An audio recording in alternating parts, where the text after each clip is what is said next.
ભગવાન મહાદેવ એમ કીધું કે કૃષ્ણભાઈ એમ કીધું કે મહાદેવને પણ જો જ્ઞાન જોતું હોય તો ગુરુની જરૂર પડે.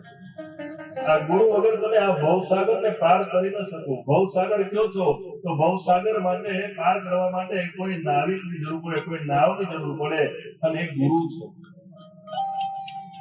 આ ગુરુ જ આપણને પાર લગાવી શકે.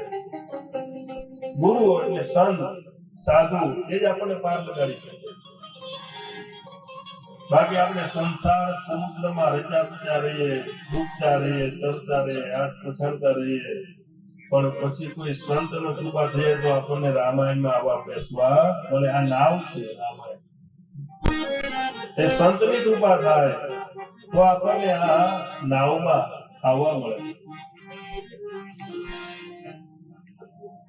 આ સમુદ્રમાંથી બહાર આપણને આપણા ગુરુ લઈ જાય. ગુ અને ઋ ગુકારો ઋકારસ્યા. ગુજરાતીમાં કહું તો જે અંધકારથી તમને પ્રકાશ તરફ લઈ જાય એને ગુરુ કહેવાય. જીવનમાં ગુરુ તો હોવા જ જોઈએ. જેને ગુરુ નથી કીધાના તો એના એ જે જગ્યા ઉપર ઉભો હોય ને એ જગ્યા પણ અપવિત્ર બની જાય છે. એને નરકમાં પણ વાસ થતો. ત્યાં તો નુગરો માણસ છે.